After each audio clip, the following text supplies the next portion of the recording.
Kind of a design review of my first roller coaster, the simple two-dimensional coaster out and back. I started July 2014. My name's Paul Gregg. I'm an engineer. I worked most of my career at Boeing in research and development, and I kind of took that approach to a backyard roller coaster, kind of having fun with my grandkids. So the first thing I did was decide what I wanted to do, and that's a very important part of any engineering project. You kind of have to have some goals. We call them design requirements and objectives. A design requirement is something it has to do, and an objective is something that it would be good to do. So I wanted to provide a fun ride with moderate accelerations for my grandchildren. Maybe just have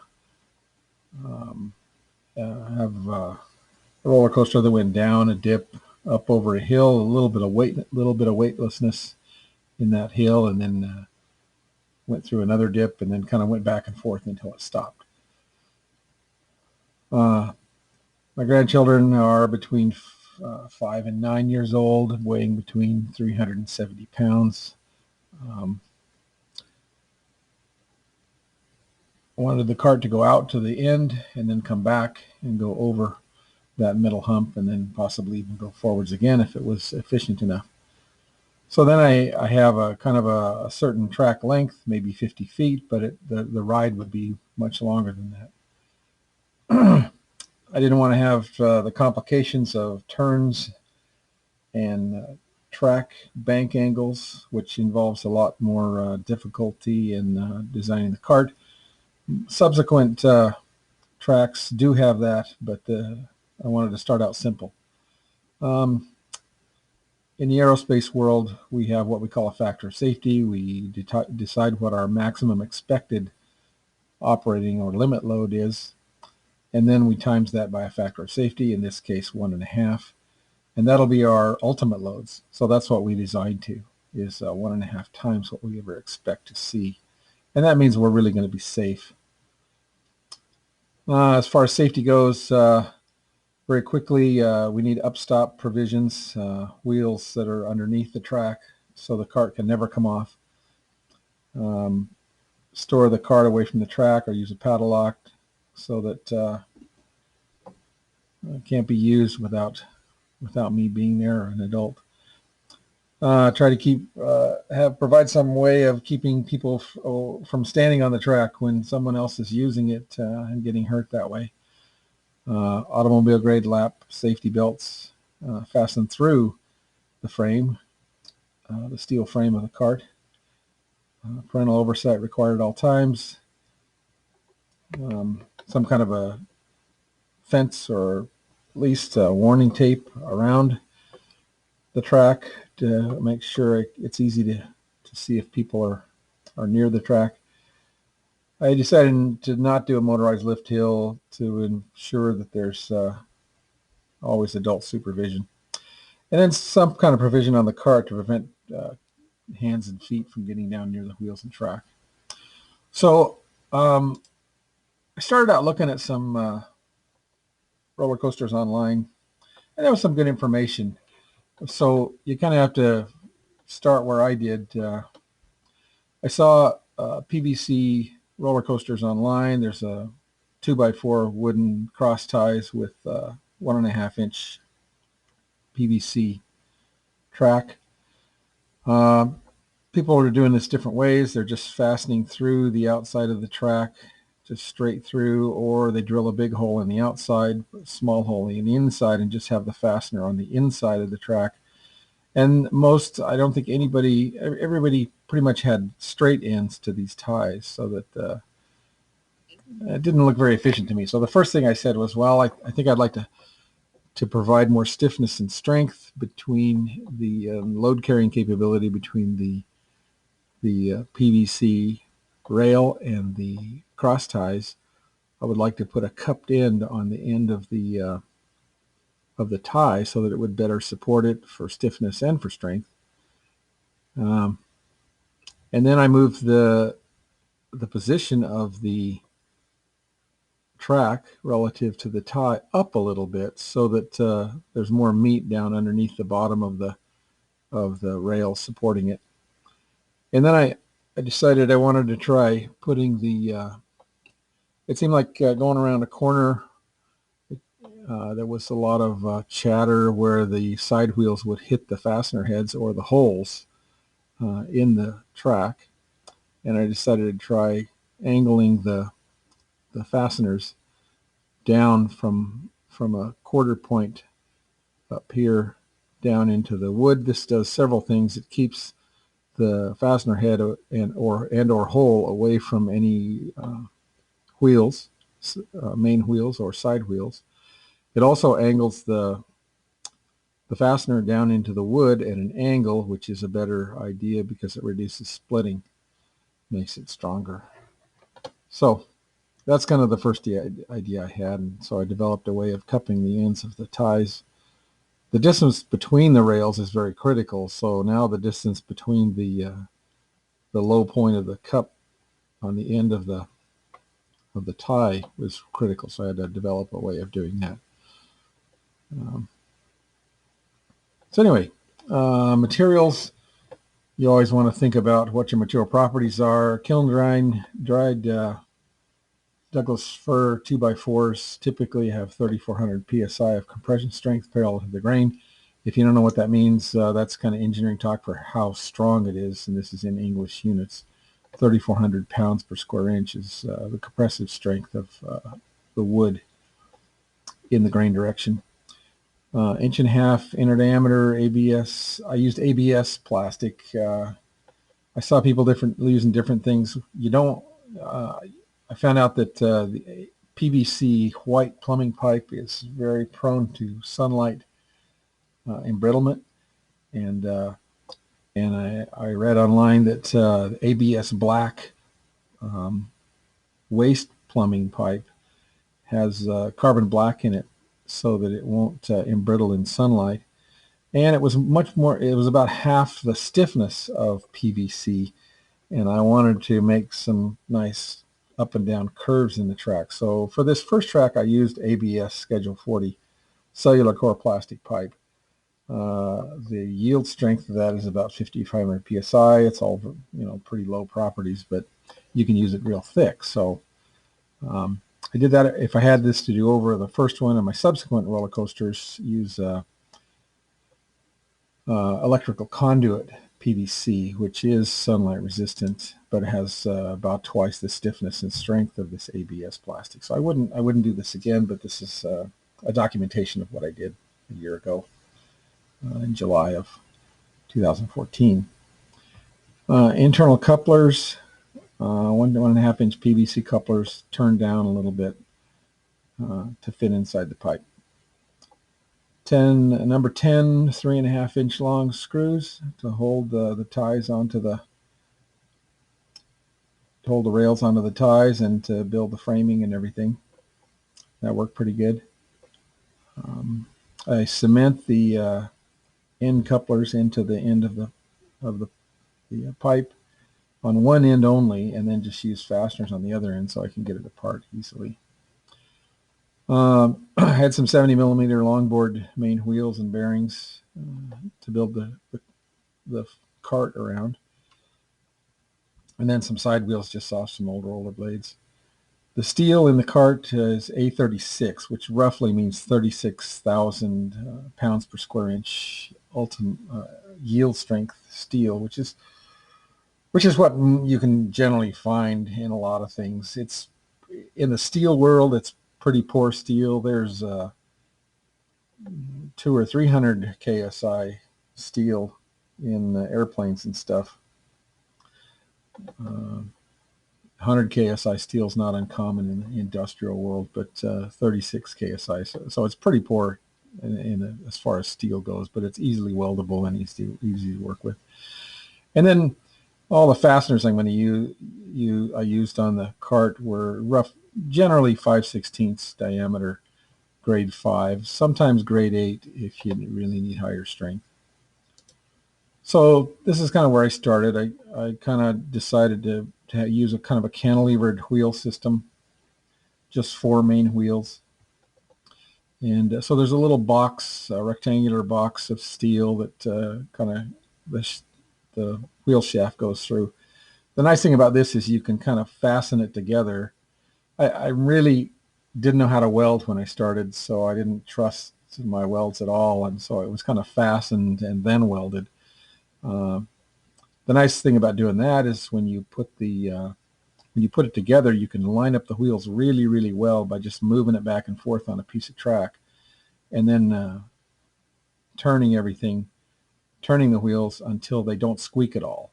And when they don't squeak, that means they're all 4 wheels are lined up really well with each other. Squeaking is the result of side slipping for the between the wheel and the track. And if there's no side slipping, then it's really lined up well. There's going to be less drag. So this is kind of, I didn't really do any drawings or computer-aided design work on this, just kind of put it together, the track concept and the cart concept together. These are 1 by 2 inch box supports. Um, like I said, I've done it differently since then, but this is what I did. Whenever you put a shaft through a thin piece of steel, you can't clamp down very hard on it. I resolved that later by putting sleeves in there. Drill a bigger hole, put a sleeve in, and weld it in place, and then you can really put a lot of force down on your fasteners. So that you can see here, I built a section of track as I described, and then I put this kind of clamped up and fastened on top of it, and rolled it back and forth until kind of moved the wheels until they all lined up really well, exhibited by no squeaking in the wheels. So I was happy with that, how that turned out. And then I found a kind of a very good car seat to put on there. I built a frame behind it, and I ended up in the end abandoning this because the seat kind of jerked the kids' heads around a little bit, and I ended up just with a sturdy storage container put on the top of the cart. You can see here I had just a rectangular frame in the cart, and then I put these other supports across the top of it. That increases the fore aft bending stiffness, and kind of made some provisions for how to attach it to the seat and things. So there's a lot of kind of design work to do. You can see that I put fillet welds across here after I fastened it. So it's kind of backed up. I don't trust the weld. At the time I didn't trust the welds much, but it was all backed up with fasteners, so it was kind of fail safe.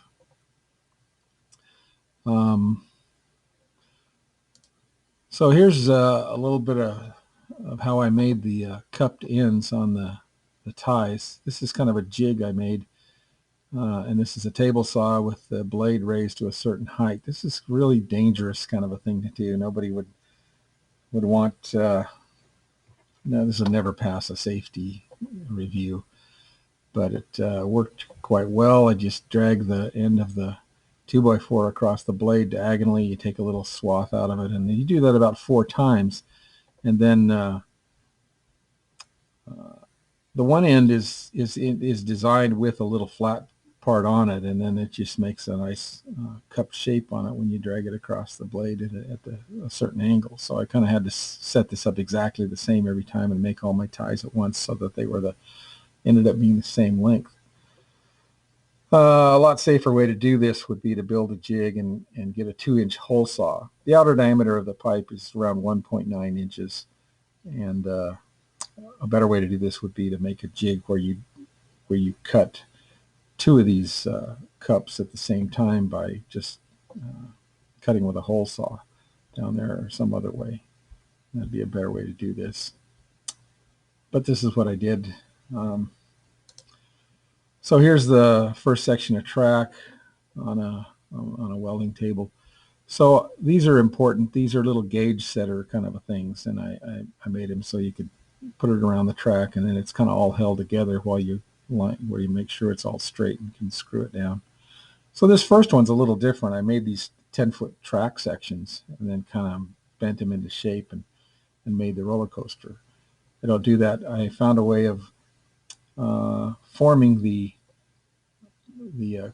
PVC conduit with internal hot sand, and I put it on forms, but that's a later discussion. I have another video about that.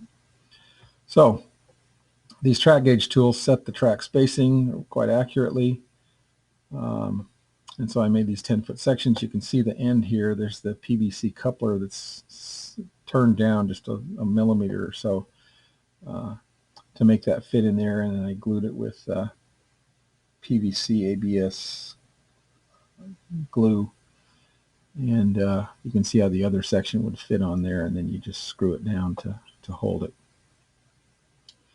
So this is kind of, approach this. I thought, well, I'll spend a little bit on this and see what happens. And I thought it might only last a couple of weeks, but at the time, I didn't know where this was going. But I took half of a picnic table, put it on there, and just kind of ran it off there. These were not pre-bent. This ABS plastic's soft enough that you can just bend it.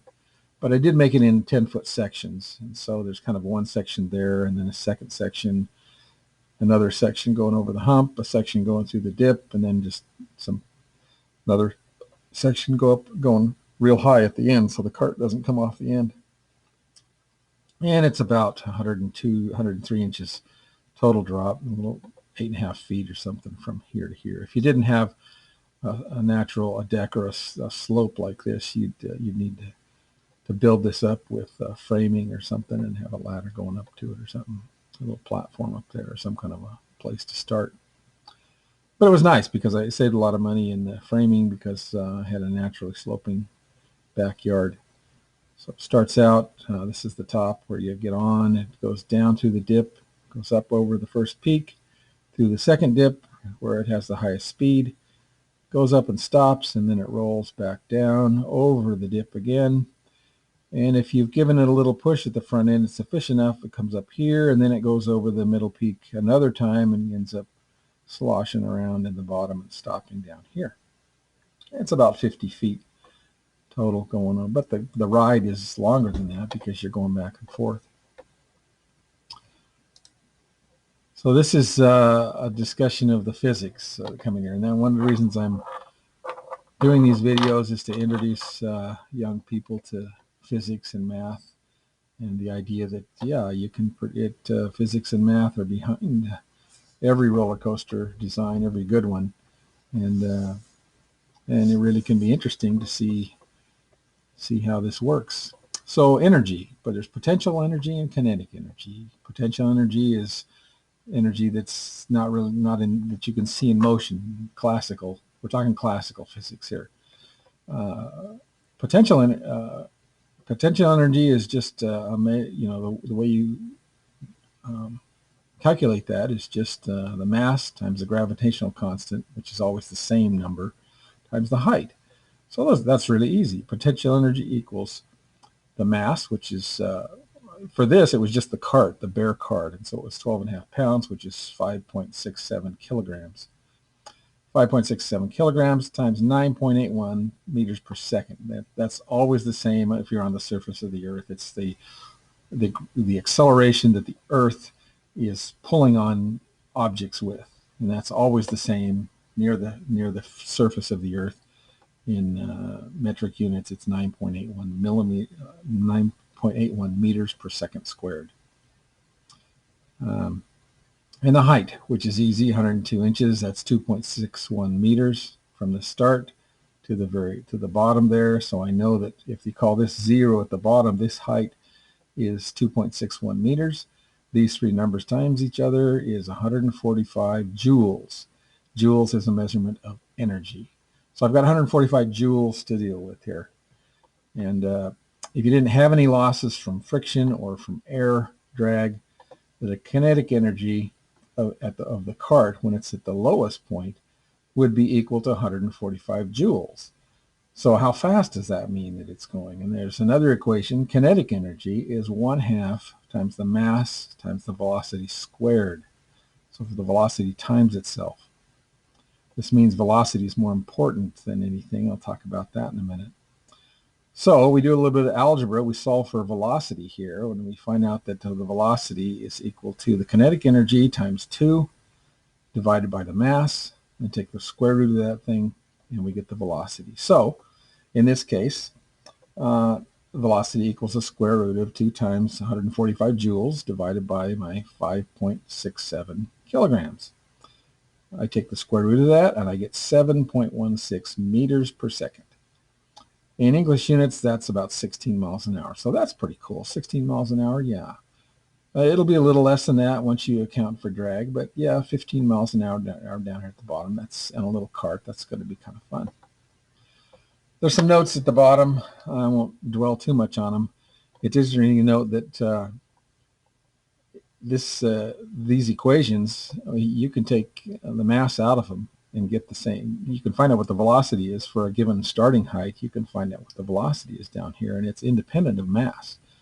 The mass gets multiplied in and divided out from one side to the other, and if you do the mgh equals the potential energy, that we know that equals the kinetic energy equals 1/2 mv squared.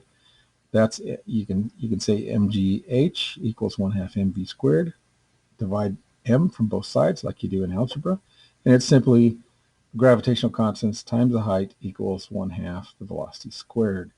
Mass is taken out of that. So a really heavy cart, a really light cart. As far as classical physics, neglecting air drag and friction, it's the same for a small person or as a big person. It really doesn't work out that way because the friction of the ball bearings and stuff get a little better with some weight on it, and the air drag, as far as the coefficient, the portion of energy that is drag, is smaller for a big person riding it than for a little person. And so, yeah, a big person does end up going a little faster, but not for the reasons that you think. Well, you can check. There's discussions of that online, but basically, these equations are independent of mass.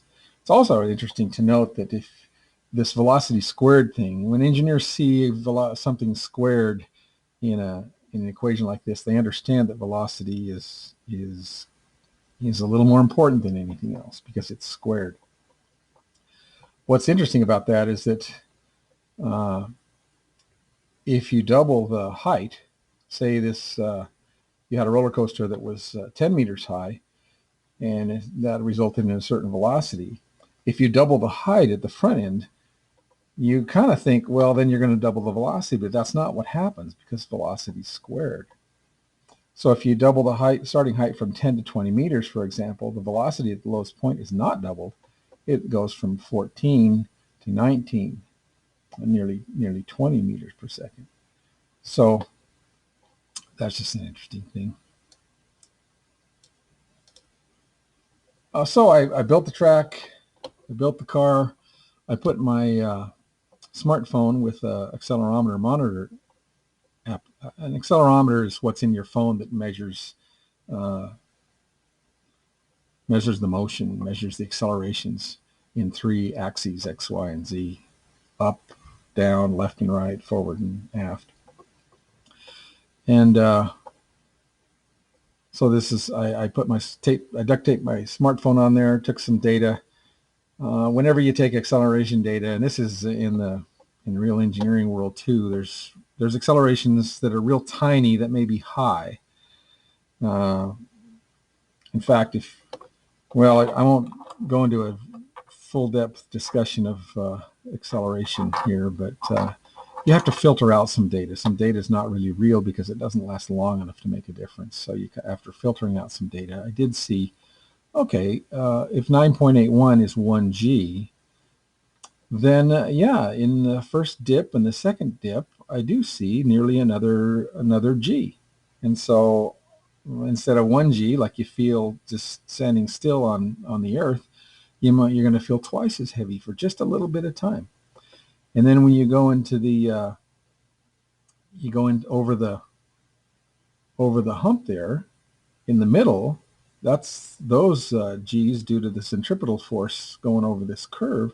you're going to feel a little lighter than gravity, and that's going to be about -6. So maybe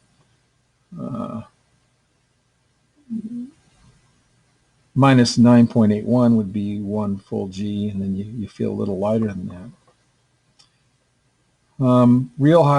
Real roller coasters, they can go 2-3 Gs typically, and there's even one that goes 6.3 Gs, but for a very short amount of time. But this coaster is intended for small children, and 2 Gs, that's going to be fine.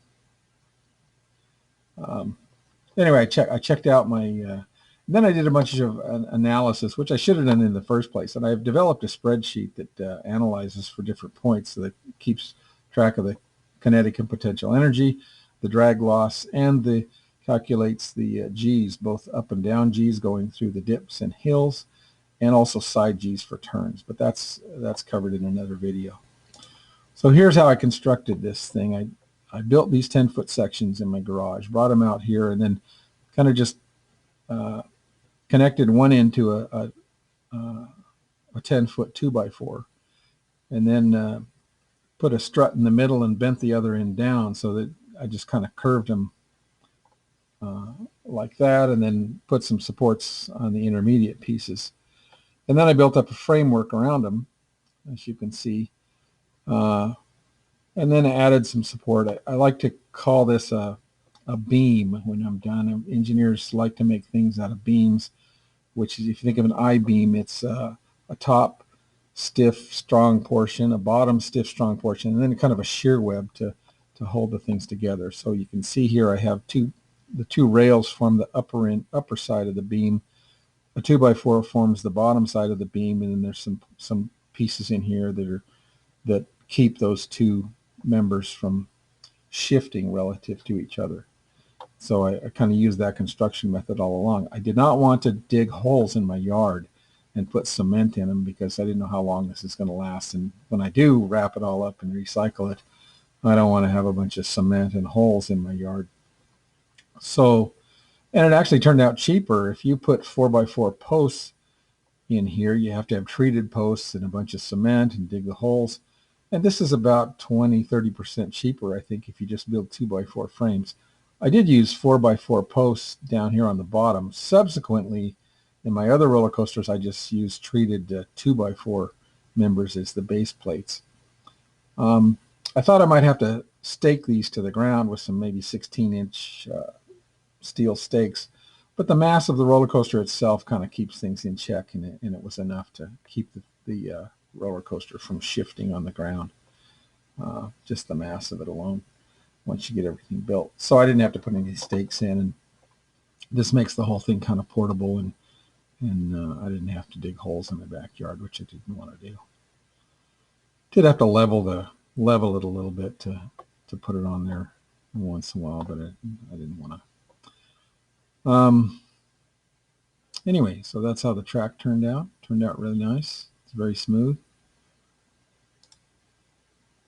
So now I did what I call a structural ultimate load test. This is how we, in the aerospace world, this is how you test things. All airplane wings are tested to 150% of their design limit load. Call it an ultimate load. It's very interesting. There's some, if you Google that, you can see some videos of like the 777, the Boeing 777 has an interesting videos out on the ultimate wing tests, and they go to over 150% of their design limit load. So back in July of 2014, I put 84 pounds of wood pellets on here. You can see I kind of designed a wood thing out here to keep the kids' feet from going down into the ties. And I put 84 pounds of wood pellets on it and ran it down. It looked really good. There was no yielding of the cart or the track, no cracking, nothing that looked bad at all. So after a 96.5 pound run, I can say that, okay, this track and cart are qualified for a 64 pound rider. So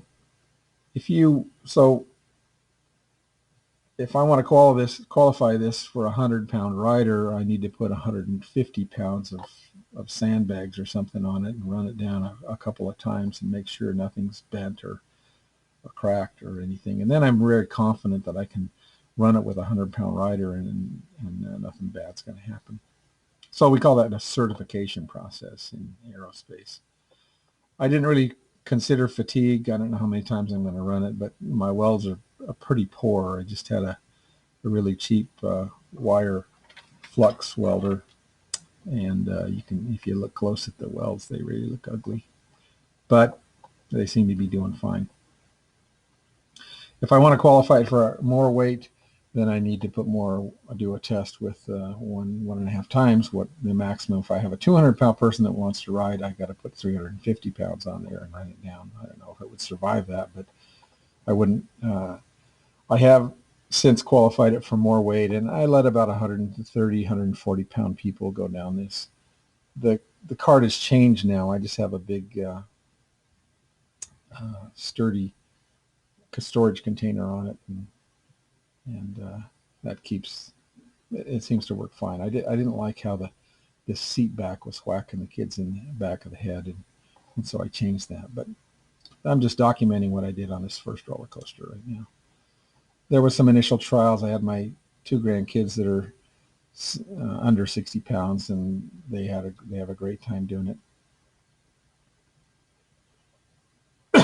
I did have a concern about one part of it. You can see in one of the other videos looking at them, when they come back when they're going backwards over that first hump, it seemed to be snapping the top of the seat seemed to snap them in the head. But anyway, this is some analysis that I won't go through. I did some detailed analysis that engineers do on different parts. But basically, this is a summary. It works really well. There's a 50-foot run. You get about 125 feet of ride through it. So it's really efficient that way. It's a lot of fun. I thought I spent about $400 on everything, the cart and the track. So I think that's it for this video. Thanks for listening.